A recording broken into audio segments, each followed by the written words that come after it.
하지 않아. TV를 켜보니 노란 바다에 세 개의 파도가 날 반기네.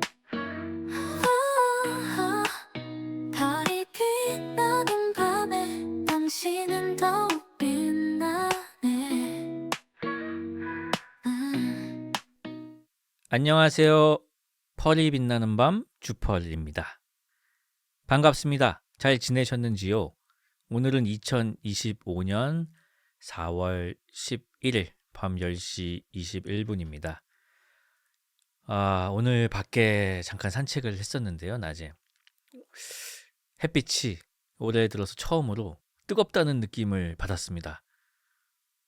이제는 완전히 봄인 것 같아요. 분명히 3월 마지막 날까지도 눈이 왔던 걸로 기억하는데 불과 열흘 만에 또 이렇게 완전한 봄이 된 것 같고 벚꽃도 이제 완전히 만개를 했더군요. 팝콘처럼 그냥 다 터져 있더라고요. 근데 벚꽃은 항상 이렇게 뭔가 엄청 흐드러지게 펴 있을 때 항상 비가 와요. 엄청 세게. 그래서 다 떨궈버려. 뭔가 꼴배기 싫은가 봐요. 이렇게 막 하고 있는 게. 하늘이. 약간 그런 걸 항상 느끼거든요. 아무튼 그렇습니다. 봄이 왔습니다, 결국은. 그렇기 때문에 오늘 첫 곡은 말이죠. 정말 너무 전형적이지만 안 들으면 또 섭섭한 노래. 뭔지 아시죠? 들으면서 시작을 해보도록 하겠습니다. 네, 첫 곡은 버스커의 벚꽃 엔딩이었습니다. 너무 좋아요, 이 노래. 들을 때마다 그냥 봄 냄새가 가득 납니다. 자, 오늘도 여러분께서 보내주신 사연과 신청곡으로 2시간 동안 꽉꽉 채워보겠습니다. 자, 첫 번째 사연입니다. 안녕하세요. 30대 펄순이입니다. 저는 나름대로 열정을 불태웠던 사연이 있어서 올려봅니다. 저는 결혼을 20대에 하고 신혼집을 투룸 작은 아파트에서 살았습니다. 그래서 손님이나 가족이 놀러오면 집 앞에 있는 상가 호프집에 자주 가곤 했죠. 그 호프집은 옛날 스타일의 미국 서부 주점 같은 목재 인테리어로 되어 있었고 50평 정도 되는 꽤 넓은 곳이었습니다. 하지만 사람이 거의 없었고 사장님은 늘 앉아서 TV를 보시다가 주문이 들어오면 주방에 가서 요리를 하는 시기였어요. 서빙은 알바생이 담당했고 딱 봐도 장사가 안 되는 가게였습니다. 그런데 마침 같이 갔던 친동생이 여기 위치도 좋고 근처에 아파트도 많은데 장사가 안 되는 게 이해가 안 된다. 내가 하면 진짜 잘할 자신 있다. 라면서 갑자기 사장님의 경영 방식을 분석하기 시작하는 겁니다. 메뉴 구성이 별로라느니, 운영 방식이 문제라느니 꼰대 같은 발언을 늘어놓더라고요. 사실 제 동생은 낮에는 회사에서 일하고 저녁에는 주 3, 4회 체인점 주점에서 투잡으로 일하던 사람이었습니다. 근데 그게 그냥 하는 소리가 아니었나 봐요. 엄마와 상의한 끝에 부동산을 통해 그 호프집이 헐값에 나와 있다는 것을 알게 되었고 갑자기 가게를 인수해버렸습니다. 예? 그렇게 저는 평범한 직장인에서 하루아침에 주방 이모로 스카우트 제의를 받았고요. 저희 자매와 엄마는 돌연 호프집을 운영하게 되었습니다. 여동생은 주점 알바 경력이 있어서 어깨너머로 배운 레시피가 있었고 다행히 주점 사장님들이 많이 도와주셔서 여러 거래처를 소개받을 수 있었습니다. 간단한 인테리어 수료와 함께 메뉴 개발에도 거의 한 달을 쏟아부었어요. 특히 생맥은 뭐다? 치킨이라는 결론에 도달한 후 저희는 치킨을 주 메뉴로 자리 잡아보자고 마음먹었습니다. 그래서 개육 업체 4-5군데를 돌아다니며 샘플 닭을 받아오고 시판 치킨 파우더도 4-5가지나 비교해가며 연구를 시작했어요. 물 배합, 염지, 생맥주와의 조합까지 실험하면서 닭다리만 한 입 먹고 버리는 지경에 이르렀을 때 드디어 가족 모두가 인정한 최적의 치킨 레시피를 찾아냈습니다. 그 외에도 소세지 야채볶음, 골뱅이 소면, 오뎅탕 등등 웬만한 호프집에서 볼 수 있는 메뉴 50가지를 연구해서 저희만의 메뉴를 완성했습니다. 원가 계산도 철저히 해서 가격을 책정했어요. 남대문 시장에 가서 그릇과 조명, 소품까지 구입하고 메뉴판에 들어갈 사진을 찍고 보정하는 작업도 직접 했습니다. 프랜차이즈가 아니다 보니 간판부터 인테리어, 음식, 메뉴판, 하다못해 휴지 케이스 하나하나까지 저희 손을 거치지 않은 게 하나도 없었고 오픈 전에는 친구들을 불러 공짜 시식을 시켜가며 피드백을 받기도 했죠. 주방은 저와 엄마가 맡았고 홀은 알바 2명과 여동생이 책임졌습니다. 그리고 드디어 가게 오픈빨이라는 게 있긴 해서 처음엔 손님이 정말 많았습니다. 바빠서 정신이 하나도 없었지만 그만큼 보람도 있었어요. 그렇지만 한 달에 쉬는 날이 고작 2번에 밤낮이 바뀌면서 일하다 보니 저와 동생은 젊으니 어떻게라도 버티는데 엄마는 점점 몸이 안 좋아지셨고 아빠가 엄마의 건강이 염려된다며 애초에 가게를 하면 안 됐다며 가게를 다른 사람에게 넘기라고 했습니다. 근데 그건 너무 아깝다고 생각하여 왜냐하면 장사가 잘 되었으니 아예 제 명의로 돌리고 결국 남편까지 회사를 그만두고 가게에 투입이 되었습니다. 직장인 월급보다 가게로 번 돈이 더 많긴 했으니까요. 그런데 장사는 그렇게 호락호락하지 않더라고요. 호프집 특성상 겨울이 되자 손님이 눈에 띄게 줄었습니다. 가게 평수가 커서 월세도 세고 관리비와 인건비도 많이 들었어요. 그러다 보니 생각보다 큰 수익이 아니었으나 나름 잘 운영을 하고 있다가 제가 덜컥 임신이 되어버렸고 임신 6개월까지는 어떻게 버티면서 주방에서 일하다가 몸도 마음도 너무 힘들어서 결국 2년 만에 폐업을 결정하게 되었습니다. 가게를 정리한 후 현재 그 자리에는 마트가 들어왔어요. 지금은 다시 각자의 자리로 돌아와 재취업하고 살고 있지만 돌이켜보면 인생에서 그때만큼 뭔가에 열정을 쏟아부은 적이 없었던 것 같아요. 메뉴를 개발하고 직접 인테리어를 손보고 손님들 반응을 살피며 가게를 꾸려나갔던 그 시절이 참 생각이 많이 나네요. 처음에 들어간 돈이 많았고 권리금을 제대로 받지 못했기에 사실상 손해였지만 2년 동안 좋은 경험했다고 생각합니다. 젊은 패기로 시작했던 장사. 이제는 다시 못할 것 같지만 그래도 그때의 열정만큼은 잊지 못할 것 같아요. 다들 열정. 신청곡은 열정 가득한 노래 페이퍼 킹스의 Fire on Up 신청합니다. 라는 사연이었습니다. 대단히 고생 많으셨습니다. 와, 2년 동안 호프집을 갑자기 뜬금없이 운영을 하셨는데 심지어 잘하셨군요. 대단하십니다. 굉장히 큰일 하셨습니다. 저도 뭐 가까운 분께서 자영업에 도전하셨다가 이제 흥망성쇠를 보지 않았습니까? 그래서 그 어려움이 어렴풋이 짐작은 갑니다. 참 자영업이 어려운 것 같아요. 진짜. 고생 많으셨고요. 신청해 주신 페이퍼킹스의 Fire on Up 듣도록 하겠습니다. 페이퍼킹스의 Fire on Up이었습니다. 노래가 굉장히 뭐랄까요. 뭔가 의욕을 막 불러일으키는 그런 노래였습니다. 자, 다음 사연 읽어드리겠습니다. 소울푸드 사연입니다. 음식을 가리는 편이 아니라 좋아하는 음식이 정말 많아요.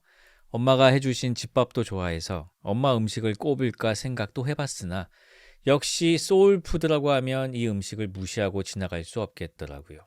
바로 짜장면입니다. 딱히 짜장면에 담겨진 일화는 없고요. 그냥 어릴 때부터 약 30년 살면서 변함없는 최애 음식이에요. 입에 들어가기 전부터 맛있는 음식이죠. 샛노란 면발, 고소한 짜장 소스의 냄새, 그리고 짜장면을 비빌 때 녹진한 소스가 서로 마찰하며 내는 진득한 소리. 혹시 잘 모르시는 분은 짜장면 비빌 때 귀를 기울여 보세요. 소리가 아주 기가 막힙니다. 와중에 저한텐 국뽕 기질이 좀 있는지 최애 음식 카테고리가 중화 요리인 게 좀 분해요. 그래서 요새는 짜장면은 사실상 한식 아님을 주장하고 다닙니다. 아무튼 대여섯 살 무렵부터 정신 차려보니 짜장면은 제 최애 음식이 되었습니다. 달짝지근하고 고소하고 짭조름한 그 맛. 면은 후루룩 후루룩 잘 넘어가고 고기와 잘 익은 부드러운 채소가 씹히는 그 맛. 당시에는 4,000원에서 5,000원 사이로 가격대가 형성되어 있었는데 지금 생각하면 경제적으로도 참 괜찮은 음식이었네요. 배달비도 따로 없고 한 그릇 배달도 되고 종종 별미가 먹고 싶을 때면 다른 음식보다도 짜장면이 가장 먼저 생각이 났던 것 같아요. 엄마한테 짜장면 시켜달라는 말을 꽤 자주 한 기억이 납니다. 이사하는 날이면 괜히 속으로 기대했던 기억도 있고요. 그리고 이런 기억도 있네요. 초등학생 때였을 거예요. 꽤 유행했던 TV 드라마가 있어요. 한예슬님께서 출연하신 환상의 커플. 원래 TV 보는 취미도 없고 워낙 어렸을 때라 드라마 내용도 전혀 모르지만 몇몇 포인트들은 확실하게 기억납니다. 한예슬님이 강아지를 이봐 개 하고 부르는 장면, 꼬라지 하고는 하는 대사, 그리고 한예슬님이 입가에 짜장면을 덕지덕지 묻히면서 정신없이 먹는 장면이요. 그게 어찌나 맛나 보이던지. 글을 적는 지금도 입맛을 다시고 있네요. 물을 적당히 넣은 일반적인 짜장면도, 기름에 뻑뻑하게 볶은 간짜장도, 부추와 해산물을 잔뜩 넣은 쟁반짜장도, 주펄이 먹다 포기한 귀멸의 홍짜장덮밥도 모두 너무 좋아한답니다. 주펄님과 펄떡펄순이님들, 내일 점심은 짜장면 한 그릇 어떠신가요? 밤중에 배고프게 해드린 건 아닌지 모르겠네요. 못하면 짜파게티라도 빠르게 뚝딱. 감사합니다. 모두 좋은 밤 되십시오. 야, 짜장면 정말 좋죠. 저도 정말 짜장면 좋아하는데요. 아쉽게도 짜장면은 점점 잘하는 집이 없어지는 느낌이에요. 저도 가끔 시켜 먹는데 뭔가 옛날에 먹었던 그 맛이 아니다. 건더기가 좀 부실하다. 아니 왜 이러지? 이게 플라스틱 그릇에 와서 그런가? 옛날에는 진짜로 이제 딱딱한 그릇에 왔는데 이제는 약간 그냥 바로 버릴 수 있는 일회용 그릇에 와서 그 느낌이 안 나는 건지 아무튼 예전에 비해서 좀 실망스러운 느낌이 있습니다. 짜장면 하니까 생각이 나는데요. 제가 몇 년 전에 읽은 책 중에 중국집이라는 책이 있어요. 피아노 조율사가 전국 방방곡곡을 돌면서 피아노 조율을 하면서 항상 그 동네에 있는 이제 중화요리, 노포, 오래된 가게를 찾아가서 짜장면을 먹는 내용이에요. 그래서 이제 전국의 짜장면 맛집들이 다 소개가 돼 있습니다. 아마 검색하시면 나올 거예요. 아마 뭐 중국집, 피아노 조율 이런 검색어로 검색을 하시면 나올 텐데 만화하고 사진하고 글이 섞여 있는 잘 읽히는 그런 책이었고요. 저도 이제 그 책에 나온 데를 가본 적은 없는데 언젠가 꼭 그 지방에 가게 되면은 그 책에 나온 그 오래된 가게를 꼭 가봐야겠다라는 생각을 늘 하고 있습니다. 갑자기 짜장면이 먹고 싶네요. 신청곡은 딱히 없으니 제가 이 노래 제목이 뭐더라? 100년 전통의 최고의 맛 자랑하는 서울 마포구 아현동 중화반점. 제목이 뭐죠? 중화반점. 오랜만에 듣겠습니다. 루이스의 중화반점이었습니다. 옛날 생각이 많이 나시죠? 자, 다음 사연 읽어드리겠습니다. 하찮은 고민 사연입니다. 안녕하세요, 펄디. 잠들기 전이나 커피 한 잔 마시면서 펄밤 듣는 것이 참 즐겁습니다. 저의 하찮은 고민 사연은 동네에 사는 한 마리 개의 울음소리에 관한 것입니다. 요즘 참 동네에 강아지들이 많습니다. 저도 동물을 정말 좋아하고 반려동물을 키우고 싶은 마음은 있지만 현실적인 조건이 맞지 않아 아직은 미루고 있습니다. 동네엔 개 짖는 소리가 자주 그리고 많이 들리곤 합니다. 제 옆집, 아랫집, 윗집에도 강아지 친구들이 입주해서 살고 있는데요. 이 세 녀석들이 각자 분리불안 교육 커리큘럼을 모두 이수하고 의젓해져서 더 이상 짖지 않을 때까지 거의 3, 4년 걸린 것 같네요. 저도 애견인으로서 애견은 없지만 녀석들이 참 기특하고 그렇네요. 그간 정말 괴로웠지만 애견인이기에 참았습니다. 고민이 시발점이 된 일주일 전 헬스를 시작했습니다. 규칙적인 삶을 위해 매일 오후 같은 시간에 헬스장을 다녀옵니다. 헬스장에 갔다 오면 돌아오는 길에 매번 하고 유독 강하게 주장하는 강아지 녀석이 있습니다. 펄독이라고 하겠습니다. 집으로 올라가는 언덕길에 들어설 때쯤이면 항상 펄독이의 왈왈대는 짖는 소리가 들립니다. 경계심이 강한지 동네가 떠나가라 올해도 짖습니다. 처음에 신경 쓰지 않았지만 매번 들으니 애견인인 저도 신경이 쓰이더라고요. 그치만 짖는 소리의 근원제를 찾아 시선을 돌리면 펄독이를 찾을 수가 없고 이내 개 짖는 소리도 사라지곤 했죠. 일주일간 수집한 데이터로 동네 태권도장 근처에 사는 개라는 사실만 파악할 수 있었습니다. 그런데 오늘 헬스장에서 돌아오는 길에 펄독이가 짖는 소리가 마구 나서 마치 스카우터를 통해 갑작스레 높은 전투력의 상대를 감지한 프리저의 부하처럼 대가리를 좌우로 돌려가며 펄독이를 찾았습니다. 주인분께 뭐라고 할 생각이 있는 건 아니었지만 녀석의 얼굴이라도 보고 싶었던 것 같습니다. 소리의 근원지를 찾았지만 그곳엔 역시 개는 없었습니다. 대신 애가 있었습니다. 짖는 애가요.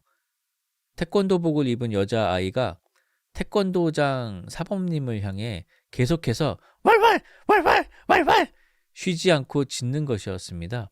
그리고 사범님은 스마트폰만 바라볼 뿐이었죠. 아이는 태권도장 붕붕이를 기다리며 짖다가 타고 가버리는 것이 아니겠어요? 뭔가 해소된 것 같으면서도 먹먹한 이 기분. 왜 사범님은 펄독이, 아니 아이를 제지하지 않을까요? 다음에라도 사범님께 따끔하게 한마디 드려야 할까요? 글재주가 없어 죄송합니다. 시청곡은 더 위크엔드의 Out of Time입니다. 하찮은 고민 들어주셔서 감사합니다. 지금 채팅창에 정글북 모글리 아니냐고, 정글에서 자란 소녀 같다고. 글쎄요, 세상에는 참 이해하기 어려운 일들이 많이 일어나죠. 아마 그 소녀와 태권도 사범님의 어떤 관계나 어떤 사연을 우리가 모르니까요. 추측만 할 뿐이죠. 참 모르겠습니다. 저는 미스테리한 일이네요. 신청해 주신 더 위크엔드의 Out of Time 듣겠습니다. The 위크엔드의 Out of Time이었습니다. 다음 사연 읽어드리겠습니다. 다음 사연은 이불킥 사연입니다. 안녕하세요, 미스터 쭈펄. 전 현재 심리학과에 재학 중인 대학생입니다. 오랜 기간 펄밤을 들으며 즐거워하다가 한 가지 떠올린 사연거리가 있었는데 섣불리 용기가 생기지 않아 작성을 미루고 있었습니다. 이제서야 끄적여 보렵니다. 재밌을 것 같아서요. 때는 제가 어릴 적 유치원에 다니던 때였습니다. 자세한 나이는 기억이 안 나지만 6살 정도였던 것 같습니다. 전 성북구 토박이고 당시 전 근처에 있던 스포츠센터에서 수영을 배웠습니다. 몇몇 친구들과 함께요. 전 어릴 적부터 많은 것을 잊고 덤벙거리다 혼나거나 다치곤 했습니다. 현재까지도 ADHD 고위험군으로 분류됩니다. 수영 가방을 잃어버리는 일이 잦아서 엄마한테 호되게 혼나곤 했죠. 그러던 어느 날, 전 여느 때처럼 친구들과 수영 강습을 받고 있었습니다. 그런데 그날따라 왠지 지루하고 하기가 싫었습니다. 괜히 배도 살살 아픈 것 같고 전 결국 선생님한테 배가 아프다고 하고 먼저 강습에서 제외되었습니다. 일찍 집에 갈 생각에 들뜬 마음으로 수영장을 벗어났습니다. 당시 제가 다니던 스포츠센터 수영장에는 간단하게 온수 목욕을 할 수 있는 목욕탕이 있었습니다. 수영이 끝나고 친구들과 목욕을 하며 물장구 치는 것이 루틴이었죠. 전 수영장을 벗어나 수영복을 벗어던지고 목욕을 시작했습니다. 당시 작은 몸으로 저 혼자 넓은 탕을 이용하는 것이 신기하면서도 참 설레었습니다. 탕에 몸을 담그고 마치 엄마의 양수와도 같은 아늑함을 즐기다가 문득 마음이 무거워졌습니다. 제 친구들은 성실하게 수영을 하고 있는데 저 혼자만 꾀를 부려 농땡이를 피우고 있다는 사실, 엄마가 힘들게 보내주는 수영 강습을 째버렸다는 죄책감에 마음이 불편했던 것 같습니다. 사실 배도 그렇게까지 아프지는 않았습니다. 시간이 지날수록 전 마음이 많이 힘들어졌고 눈물이 날 지경이었습니다. 수많은 생각이 당시에 절 괴롭혔습니다. 엄마가 꾀병 부린 걸 알면 어떡하지? 지금이라도 괜찮다고 하고 합류할까? 등등 어린이 특유의 불안정한 심리 상태였던 것 같습니다. 결국 전 결심해버리고 말았습니다. 그래, 나 혼자 이러고 있는 건 아무래도 마음에 걸려. 내가 할 수 있는 걸 하자. 그렇게 전 탕에서 박차를 가해 뛰어나와 다시 수영장으로 향했습니다. 계단을 몇 개 내려가자 물장구 소리가 가까워지고 수영장의 광경이 펼쳐졌습니다. 또한 수영하던 친구들 시점에서도 어떠한 광경이 펼쳐져 버렸습니다. 네, 전 목욕을 하다 그대로 뛰쳐나온 것이었습니다. 어린이의 앙증맞고 활력이 넘쳐 보이는 나체와 꽤나 매콤해 보이는 작은 야추를 덜렁거리며 크게 외쳤습니다. 얘들아 힘내! 파이팅! 정적이 흐른 후 제 짓궂은 친구 한 명이 소리쳤습니다. 야, 너 미쳤어? 지금 생각하면 어이가 없긴 합니다. 꾀를 부려 강습에서 제외된 것도 모자라 고작 떠올린 것이 응원의 말을 건네는 것이라니 자기가 뭐라고. 그 후의 일은 잘 기억나지 않습니다. 죄책감에 의해 충동적으로 행동한 당시의 감정과 심리적 경험이 너무도 강렬한 나머지 현재까지 기억이 유지되고 있는 반면 그 후폭풍은 일종의 트라우마로 분류되어 일찍이 기억에서 지워진 모양입니다. 마이 디어 쭈펄. 전 쭈펄처럼 멋진 아버지가 되는 것이 인생의 목표 중 하나입니다. 다만 이런 제 어린 시절을 생각하면 가끔 생각이 복잡해지기도 한답니다. 이런 저 정상인가요? 신청곡은 사드 존스와 메이 루이스 재즈 오케스트라의 A Child is Born입니다. 탄생의 순간을 연상케 하는 광경을 의도치 않게 목격하게 된 당시 수영장의 모든 이들을 기리는 뜻에서 이 곡을 신청합니다. 라는 사연이었습니다. 저는 말이죠. 요즘에 특히 더 그런데요. 이런 어떤 이불킥의 순간들 있잖아요. 이렇게 막 6살 때 것까지 포함해서 막 뭐 학창 시절, 중학생 때, 고등학생 때, 20살 때, 25살 때, 30살 때, 35살 때, 몇 주 전에, 아니면 그저께 옛날보다 훨씬 더 심한 빈도로 떠오르면서 그때 왜 그랬지? 미쳤나 진짜? 막 그게 계속 떠올라요. 요즘에 특히 더 심해졌어요. 내가 그래가지고 이게 약간 진짜 어느 정도냐면은 야 이거 좀 약간 치료를 받아봐야 되는 거 아닌가 할 정도로 과거에 했던 어떤 실언들이나 그런 쪽팔린 순간들이 너무 자주 떠올라가지고 좀 괴롭습니다. 이거 어떻게 해야 되는 거예요? 알면 누가 좀 알려주십시오. 자, 신청해주신 곡 듣겠습니다. 뭐 6살 때니까요. 뭐 누가 기억이나 하겠습니까? 노래 듣죠. 세드 존스의 Child is Born 이었습니다. 재즈하네요. 정말 좋네요. 다음 사연은 하찮은 고민 사연으로 분류를 해야 할 것 같은데요. 안녕하세요. 오랜 기간 펄투브를 보다가 이번에 처음으로 대인국에 가입해서 사연을 써봅니다. 저는 비교적 이른 나이에 취업을 했어요.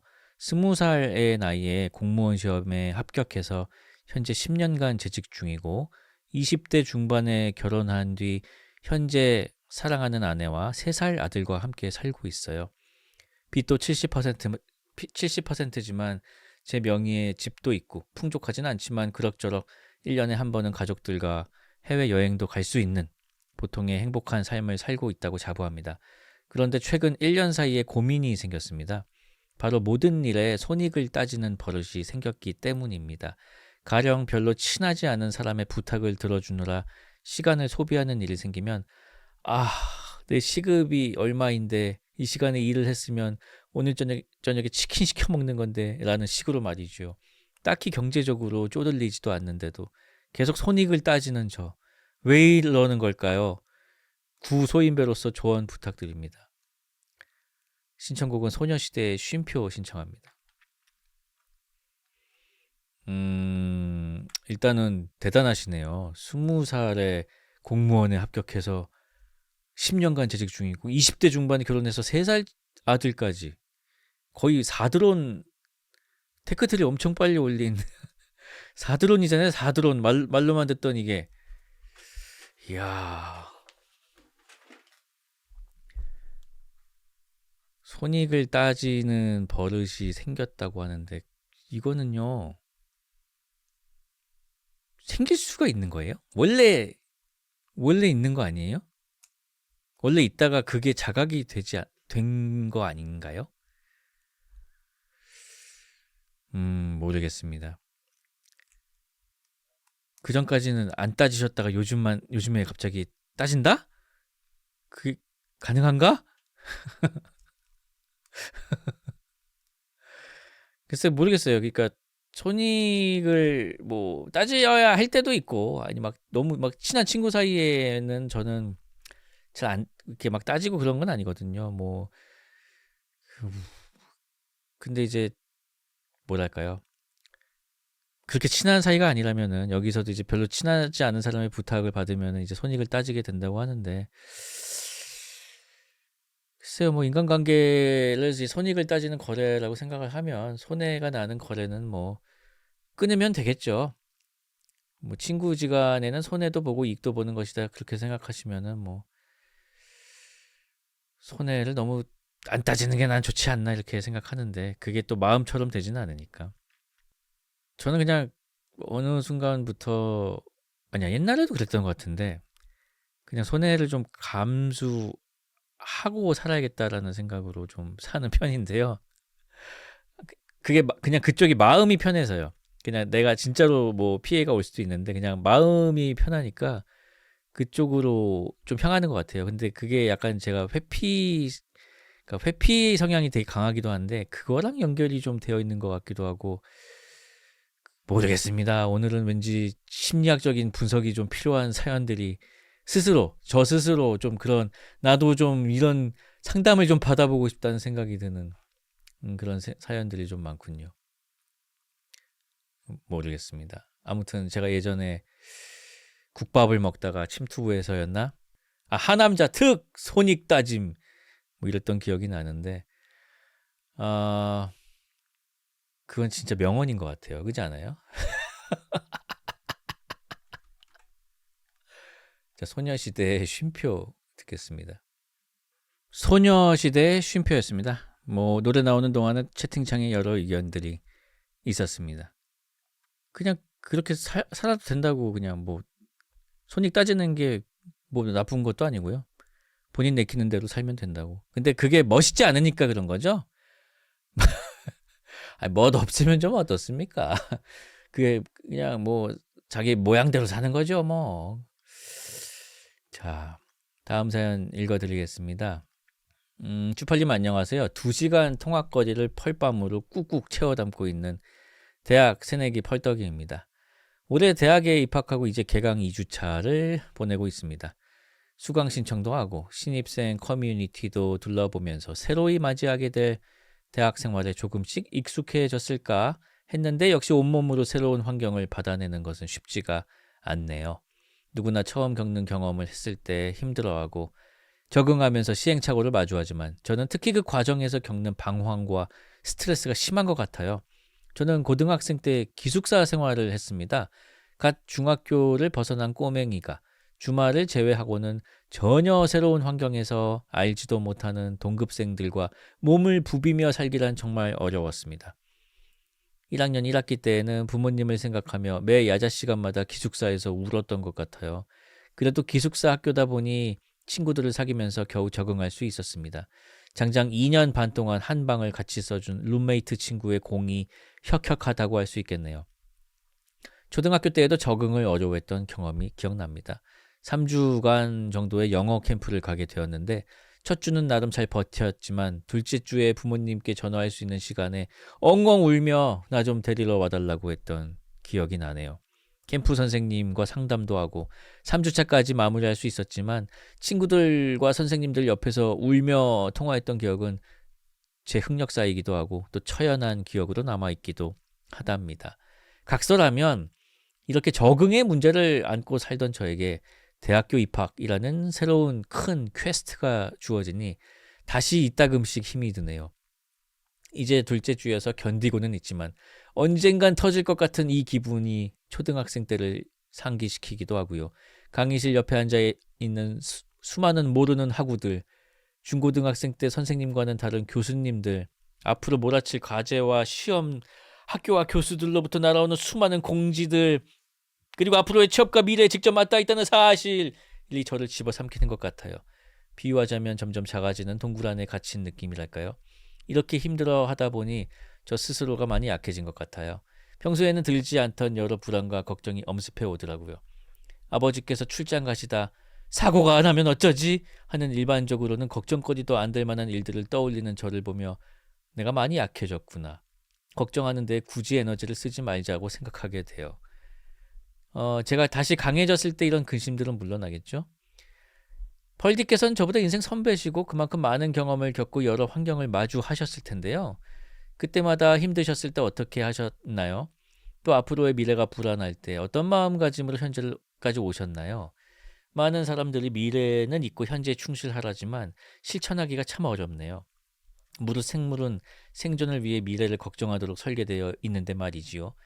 100세 시대라는데 인생을 이할만 경험한 저에게는 특히 더 와닿기가 어렵고요. 힘을 주세요 펄디. 늦은 밤 조금이나마 힘듦을 털어내고 싶어 긴 사연 남깁니다. 신청곡은 김민기 선생님의 가을 편지입니다. 라는 사연이었습니다. 글쎄요. 근데 여기 써신 글을 보면은 뭐 교수님들과 뭐 앞으로 몰아칠 과제와 시험, 그리고 뭐 앞으로 날아올 수많은 공지, 그리고 뭐 취업과 미래, 이거 그러니까 저는 뭐랄까요, 닥치지 않은 일은 걱정하지 않습니다. 당장 내 눈앞에 닥쳐야지만, 당장 눈앞에 와도 걱정을 안 해요. 왜냐면 눈앞에 있으면요 걱정이 안 됩니다. 왜냐면 눈앞에 있기 때문이죠. 그냥 싸워야 돼요. 근데 그래서 생각을 하지 않아요. 근데 뭐 성격이 그 머나먼 미래까지 걱정을 하시는 성격이잖아요. 미리 걱정을 하신다고 하셨잖아요. 지금 봄인데 가을 편지를 신청하셨잖아요. 왜 그 미리 신청하세요? 아니, 봄인데 왜 봄 노래를 신청 안 하고 가을 노래 신청하세요? 아, 이것까지 미리 해버리면 어떡합니까? 이 현재를 살아야 되는 겁니다. 봄에는 버스커의 벚꽃 엔딩이나 임세무의 봄 때문이야.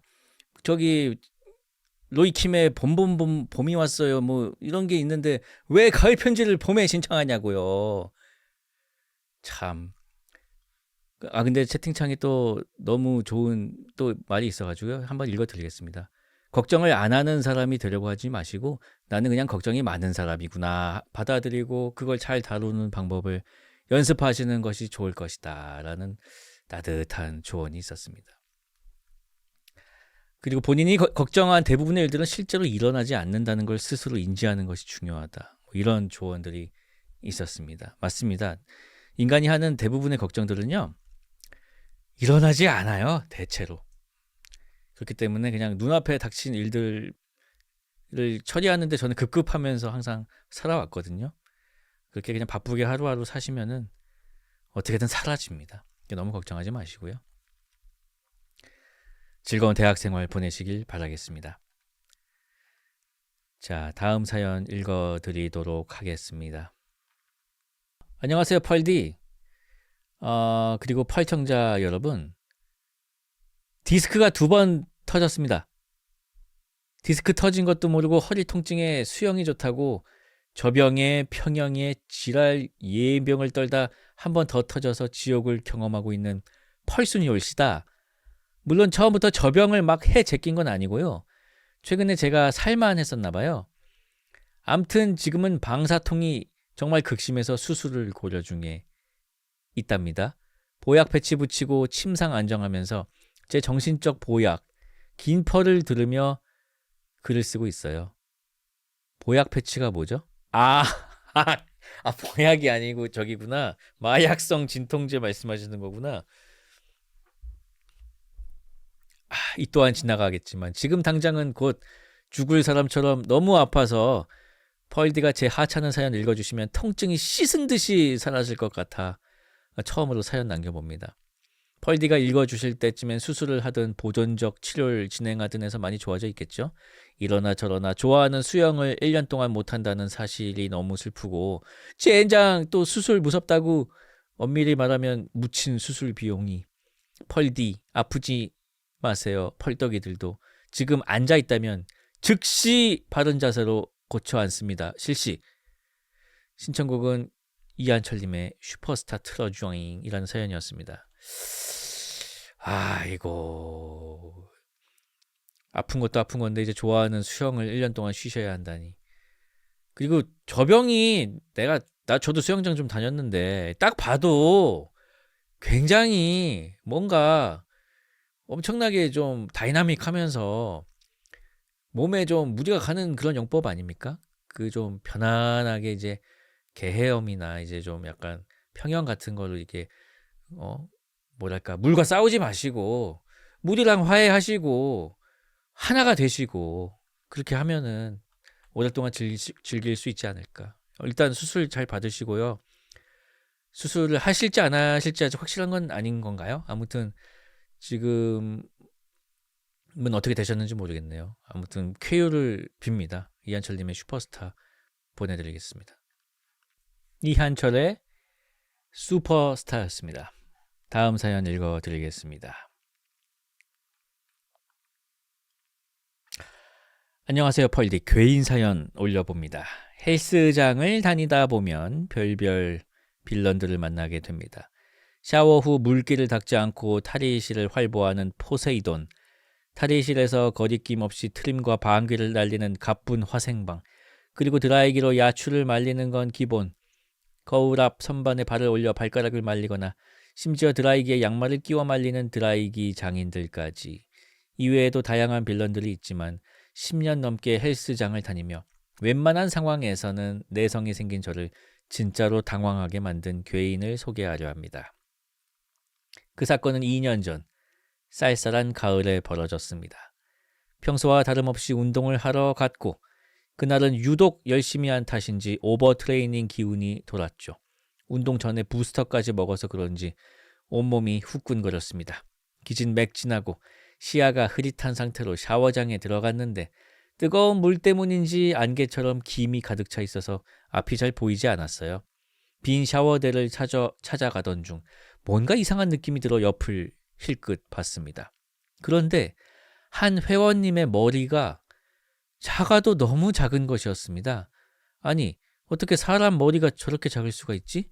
게다가 머리카락도 없으셨고. 순간 의아함에 유심히 쳐다보던 그때 점점 시야가 맑아지며 저는 그 자리에서 얼어붙고 말았습니다.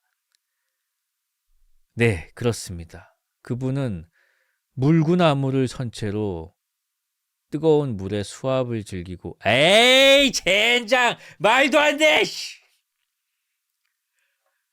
그분은 물구나무를 선 채로 뜨거운 물에 수압을 즐기고 계셨던 것이었습니다. 그 광경을 보고 한동안 머릿속이 하얘졌지만 애써 평정심을 되찾고 재빨리 씻고 헬스장을 나왔습니다. 그 아저씨는 대체 왜 그러고 계셨던 걸까요? 아직도 풀리지 않는 미스테리입니다. 신청곡은 박진영의 허니입니다. 말도 안 돼! 진짜 무슨 말도 안 돼! 아니 샤워기를 위에다 꽂아놓고 물구나무를 서가지고 수압을 즐기는 사람이 어딨어요. 샤워기가 고정돼 있는 것도 아니고 뺄 수가 있는데. 말도 안 돼. 참나. 진짜라고요? 이게 가능하다고요?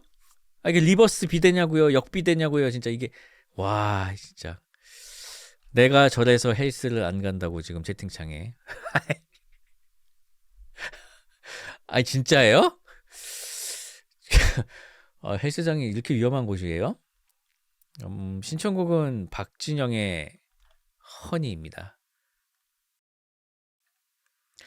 박진영의 허니였습니다.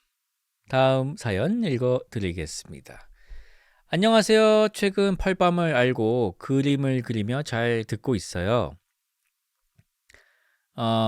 이런저런 사연을 듣다 잊고 싶었던 일이 떠올랐고 이 이야기를 공유하고 싶어 사연 올립니다.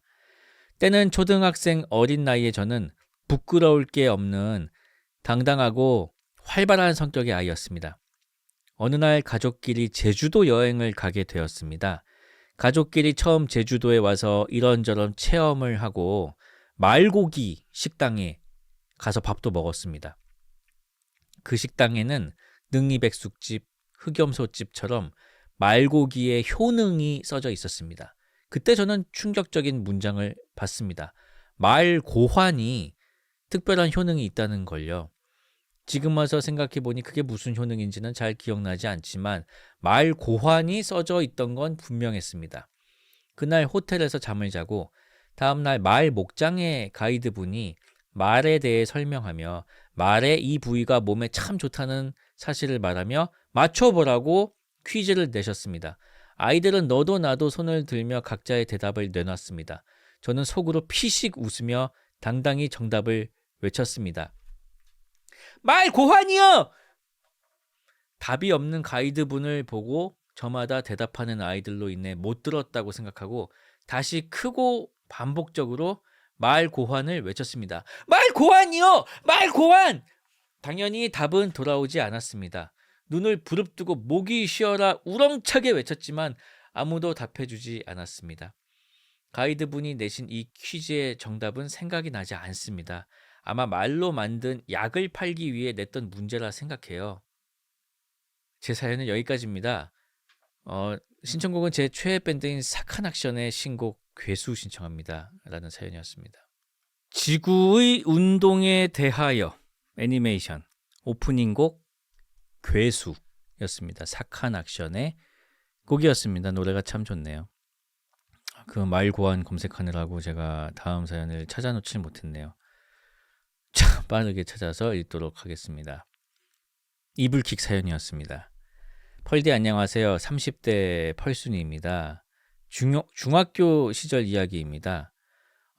그때 우리 학년은 수련회에 갔고 그곳에서 극기 훈련을 하거나 물감총 서바이벌을 하는 등 감수성이 예민한 중학생 치곤 다소 거친 하루를 보냈죠.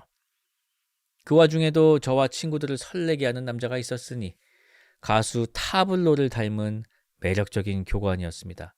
악소리가 나는 기합을 받다가도 타블로 교관이 보이면 다들 표정 관리를 하기 바빴고 저도 그를 의식하듯 더 열정적으로 수련에 임했어요. 문제는 그날 밤에 일어났습니다. 넓은 방에 이불을 깔고 같은 반 친구들과 잠자리에 들었는데 시간이 얼마나 지났을까요? 주변이 소란스러워 눈을 떴습니다. 분명 소등했던 방 안에는 환하게 불이 켜져 있었고 옆을 보니 친구가 엎드려 뻗친 채 벌을 받고 있었습니다. 다시 보니 방 안에 모든 친구들이 벌을 서고 있었고 방문 앞에는 타블로 교관과 또 다른 교관이 화가 난 표정으로 서 있었습니다. 겁이 났던 저는 영문도 모른 채 허둥지둥 엎드려 뻗쳐를 했더랬죠. 하지만 너무 거친 하루를 보낸 탓이었을까요? 의식은 점점 흐려졌고 아마 다시 잠이 든 것 같습니다. 그렇게 얼마간의 시간이 더 흘렀는지 모릅니다. 이번엔 사람들이 웃는 소리에 잠에서 깼습니다. 타블로 교관도 어이없다는 듯이 웃고 있던 기억이 납니다. 저와 눈이 마주친 친구들은 자지러지며 엎어졌고 저는 여전히 비몽사몽인 상태로 왜 저러나 하고 있었죠. 사실 너무 피곤했던 탓에 어떻게 마무리되었나 기억이 나지 않습니다. 훗날 친구에게 듣게 된 사건의 전말은 이랬습니다. 정막만 흐르던 한밤중에 제가 드르렁 코를 골기 시작했답니다. 저는 제 코골이를 들어본 적이 없지만 가족의 내력으로 보아 꽤 우렁찬 코골이를 했을 겁니다. 그 소리에 친구들이 하나둘 잠에서 깨기 시작했고 방이 소란스럽자 교관님들이 온 것이었죠. 문제는 그 소란 속에서도 잘 자다가 대뜸 일어나 엎드려 뻗쳐를 했으니 애들이 웃음 참느라 얼마나 힘들었을까요? 문제는 여기서 끝나는 게 아니라 엎드려 뻗친 상태 그대로 또 코를 골기 시전했고 교관님들마저 웃어버렸다는 일화. 엎드려 뻗친 상태에서 다행히 친구들이 그 이후로 그 이야기를 꺼내지 않았기 때문에 감수성 예민했던 여중생은 큰 상처 없이 자랐습니다. 이 자리를 빌어 친구들과 교관님들께 감사와 사과의 말씀을 드려요. 잊고 지냈던 일인데 갑자기 생각나 적어봤네요. 주펄님을 응원하는 마음을 전하며 긴 글을 줄입니다. 신청곡은 코골이 심한 와이프와 사느라 고생하는 제 남편의 최애곡 제이슨 무라즈의 The Woman I Love입니다. 참 오늘 참 엎드려 뻗친 채로 코를 골지 않나, 물구나무 선 채로 샤워를 하지 않나. 세상이 진짜 거꾸로 돌아가는 거 아닙니까? 이 정도면은.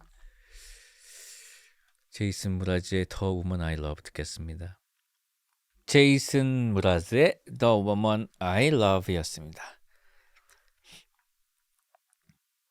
코골이가 심한 아내와 살고 계신 남편분 늘 생각하며 신청해 주신 곡이었습니다. 자, 다음 사연입니다. 다음 사연은 망한 사랑 사연입니다. 안녕하세요, 펄디. 저는 매일 밤 자기 전 펄밤을 듣는 평범한 대학생 펄순이입니다. 매일 들으려다 보니 이미 본 것도 반복해서 들어서 이제 거의 외울 지경이네요. 매일 사연을 듣다가 문득 제 기억 한켠에 처박혀 있던 어린 날의 제가 망쳐버린 사랑 이야기가 생각나 이렇게 적어봅니다. 제가 중학교 2학년 때의 일입니다. 저는 당시 제가 다니던 수학학원에서 친하게 지내던 친구들이 여럿 있었습니다. 여중을 다녔어서 남자 사람 친구는 그 학원에서만 사귈 수 있었죠. 수많은 여사친들 사이에 남사친은 5명 정도 있었고 그 중에 하나가 펄떡이었습니다. 펄떡이는 당시 키가 160 정도였던 저와 비슷한 키에 깡마르고 까무잡잡한 아주 평범한 학생이었습니다. 펄떡이와 저는 중학교 1학년 때부터 2학년까지 1년 넘게 수업을 같이 들었는데요. 성실하고 착한 친구로 기억하고 있습니다. 어느 여름날 저는 학원 선생님께서 당일 보충 수업을 하고 가는 학생들에게 떡볶이를 사주신다는 말에 늦게까지 학원에 남아 있었습니다. 그날 저는 펄떡이와 선생님과 함께 셋이서 떡볶이를 먹게 되었습니다. 지금 다시 생각해보니 펄떡이는 저 때문에 남았던 것 같아요. 마치 하정우님 먹방씬처럼 떡볶이를 먹는 저에게 펄떡이는 떡볶이를 계속 덜어주었고 눈치가 없는 게 아니라 거의 무한대로 발산하던 저는 그냥 주는 대로 잘 받아 먹었습니다. 떡볶이도 잘 먹고 집에 가려고 강의실로 돌아가서 가방을 싸고 있는데 펄떡이가 집에 데려다 줄까 하는 겁니다.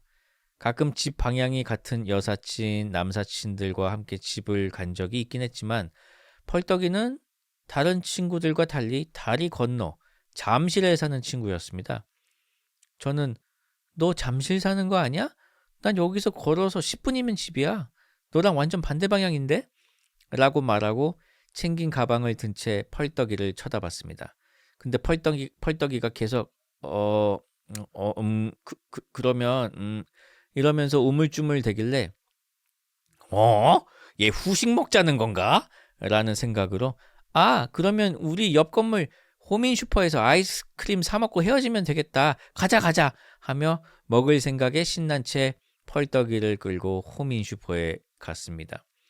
펄떡이와 아이스크림을 사들고 슈퍼 앞 아파트 단지 놀이터에 앉아 저는 아빠한테 친구랑 아이스크림만 먹고 집으로 출발할게 라고 문자를 보내고 있었는데요.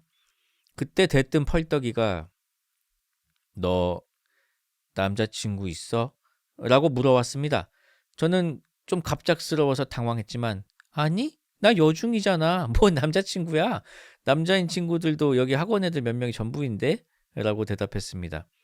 그러자 펄떡이가 나는 남자친구로 어떤 것 같아? 라는 겁니다. 깜짝 놀란 저는 대답을 기다리는 펄떡이 앞에 대고 경멸의 표정과 함께 미쳤어? 싫어! 라고 비명을 질러버렸습니다. 실은 제가 23살인 지금까지도 모쏠인데요. 그 당시엔 중2병 가득한 마음에 연애를 하는 것 이별의 아픔에 몸부림치는 것은 나약한 인간들이 하는 짓이다. 인생은 혼자서 살아가는 것이다. 라는 나름의 신조를 품고 있었습니다. 그래서 그저 친구인 펄떡이의 고백 아닌 고백을 듣자마자 저는 온몸에 소름이 돋으며 기겁을 했던 것이지요.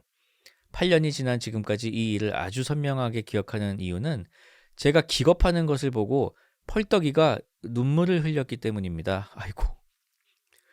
저는 황급히 해명이 아닌 해명을 해야 했습니다. 눈물을 닦아내는 펄떡이를 붙잡고 너가 싫은 게 아니라 인간이 싫은 것이다. 나는 누구를 사귈 생각이 없고 사귀는 행위 자체가 싫어서 그렇다며 그 아이를 달랬고 후에 버스 정류장까지 데려다주며 거듭 미안하다고 사과했습니다. 하지만 그날 이후 펄떡이는 학원에 나오지 않았습니다.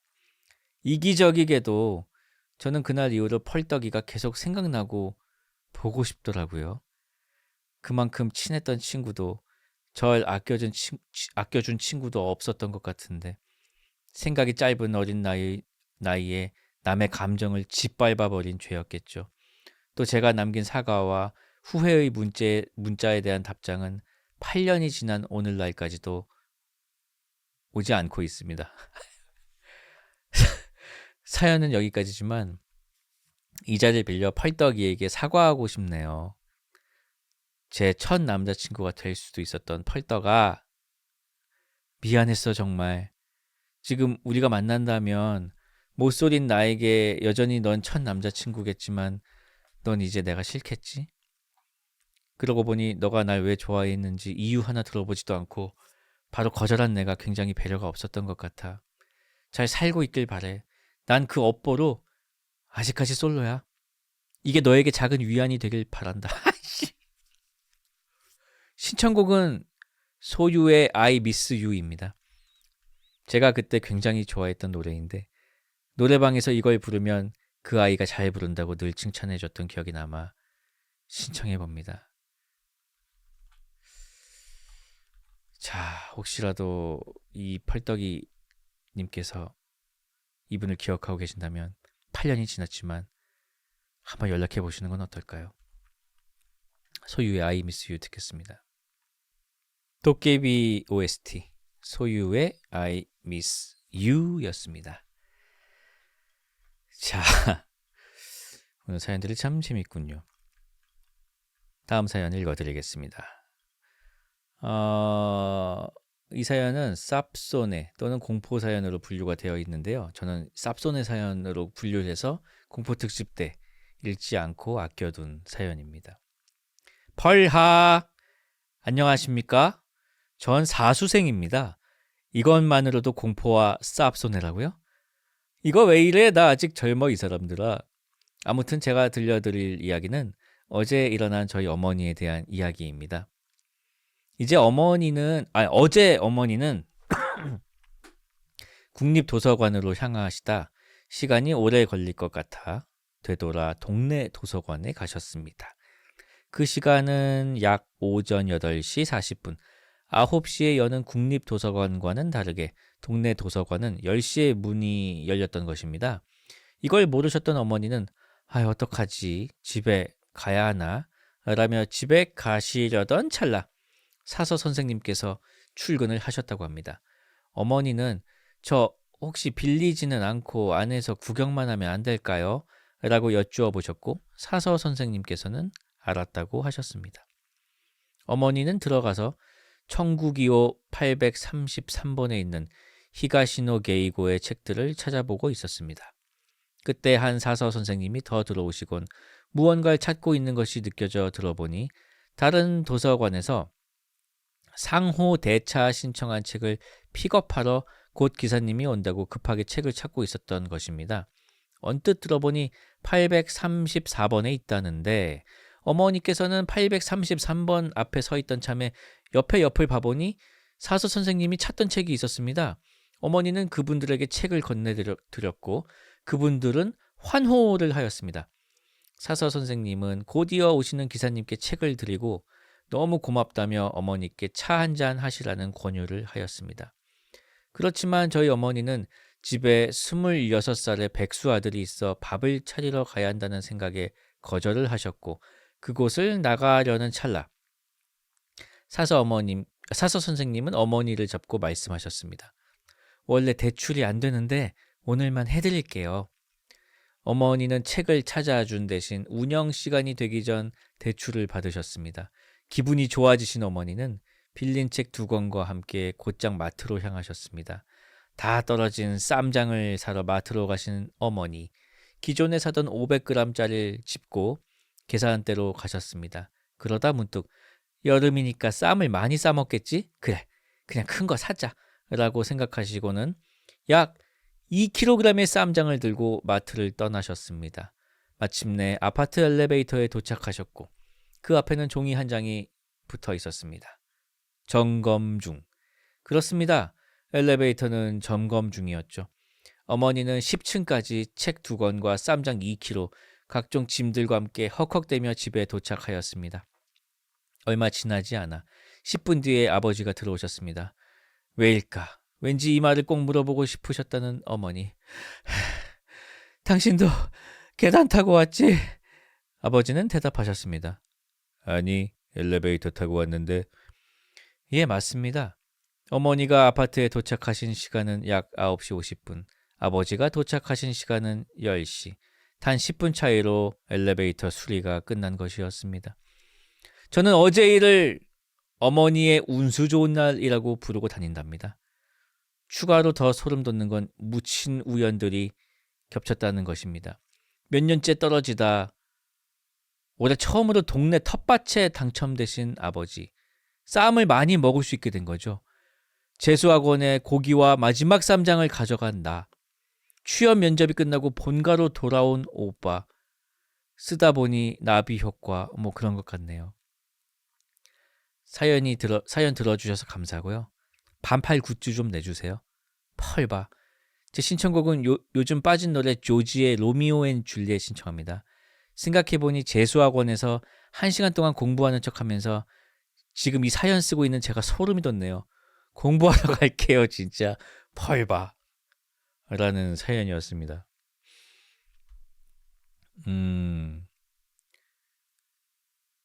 몇 년째 떨어지다 올해 처음으로 동네 텃밭에 당첨된 것처럼 아버지께서 사연자분께서도 올해는 정말 좋은 결과가 있을 것 같습니다. 왠지 이것도 그 나비 효과의 연속으로 저는 생각이 되거든요. 분명히 좋은 일이 있을 거고요. 또 저는 오히려 이걸 느꼈어요. 10층을 걸어 올라갈 수 있다 엄마가 행복한 거예요. 이거는 엄마가 건강한 거다. 난 그런 생각이 드네. 자, 조지의 로미오 앤 줄리엣 듣겠습니다. 조지와 유라의 로미오 앤 줄리엣이었습니다. 원곡은 클래식콰이의 노래였습니다. 다음 사연 읽겠습니다. 소울푸드 사연입니다. 안녕하시렵니까 쭈쭈디. 소울푸드 사연 하나 남겨보려고 합니다. 제 소울푸드는 바로 망고스틴인데요. 드셔보신 분, 못 드셔보신 분 다 계시리라 생각됩니다. 그럼 들어갑니다잉. 바야흐로 초딩 때 교회에서 필리핀으로 선교 여행을 갔을 때였습니다. 일정으로는 한 선교사님과 만나 교회 방문 후 예배를 드리고 다음날 국내선을 타고 또 다른 선교지를 방문하는 그런 일정이었더랬죠.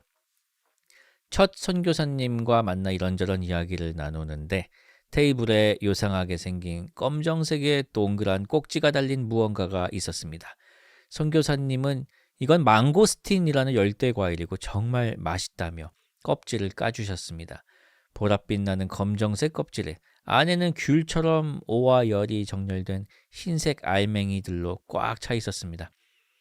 저는 설레는 마음으로 하나를 먹어본 순간 아차차차 그만 정신을 잃고 말았습니다. 이건 세상에 존재하는 모든 과일의 단맛의 정도와 식감의 끝판인 것 같았습니다. 오바 아니고 진짜임. 인위적인 아우 달아가 아닌 열대 과일이 내는 순수하고 달고 달디단 주르륵 터지는 과즙과 새콤함이 어우러진, 또 식감은 망고와 비슷하긴 한데 씹을수록 흘러나오는 주시함이, 글쓰다 정신을 잠깐 잃었습니다. 같이 온 성도님들도 너무 맛있다며 박수를 치며 정말 순식간에 해치워 버렸더랬죠. 참고로 이때는 2000년대 초반이라 한국에 망고라는 게 알려진 지 얼마 안 됐을 때였고, 망고스틴은 더더욱 생소한 그런 때였습니다. 다음 날 두 번째 선교지 방문을 위해 공항에 가려 차를 탔습니다. 그때 선교사님께서는 잠깐 기다려보라며 엄청 큰 무언가가 담긴 검정 봉투를 차에 건네주시며 마지막 인사를 건네셨습니다.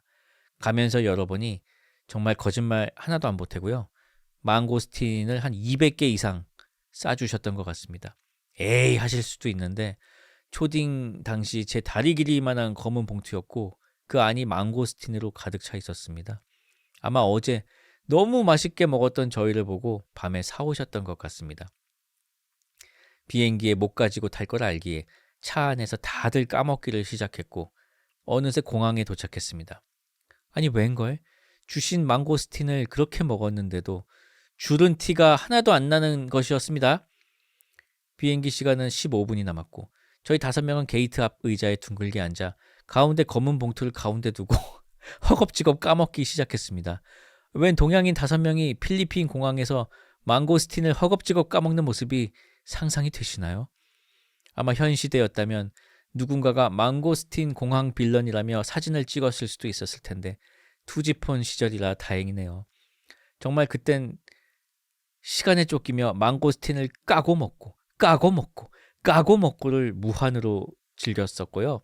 시계를 보고 또 까고 먹고를 무한으로 즐기다가 결국 다들 배가 너무 불러서 더 이상 먹지 못하는 지경에 이르름과 함께 비행기를 타야 했기에 남은 건 그대로 버렸더랬죠. 근데 정말 희한하게도 원래 한 가지를 계속 먹으면 물릴 법도 한데 이 망고스틴은 물리지도 않고 먹을 때마다 새롭고 너무 맛있었습니다. 사연은 여기까지고요. 한국에 파는 망고는 현지의 100%까지는 아니지만 맛있긴 한데 망고스틴은 현지 맛에 반의 반도 못 따라가더라고요. 펄떡이 분들도 나중에 꼭 기회가 되신다면 쌓아놓고 무한으로 즐겨보시길 바랍니다. 신청곡은 사연과는 아무 상관없는 제가 그냥 좋아하는 딘 루이스의 Be Alright 신청합니다. 라는 사연이었습니다. 이야, 망고스틴 정말 맛있죠. 저도요, 현 와이프 구 여친하고 태국 여행을 갔었어요. 저 28살인가? 그때쯤에. 제가 해외여행을 그때 처음 가본 거였어요. 근데 숙소 앞에서 망고스틴을 팔더라고요. 그래서 이게 뭐지? 하고 딱 사와가지고 까보니까 안에 마늘 같은 게 들어있는 거예요. 마늘하고 똑같이 생겼어요, 진짜. 육종 마늘하고. 그래서 먹었는데 지금 이 사연자분께서 묘사해 주신 것처럼 너무 맛있는 거야, 진짜. 근데 되게 쌌어요. 여기서도 이렇게 엄청 많이 주셨다고 한 것처럼 꽤 많이 샀는데 굉장히 쌌어요. 그러니까 굉장히 그 동네에서는 흔한 건가 봐.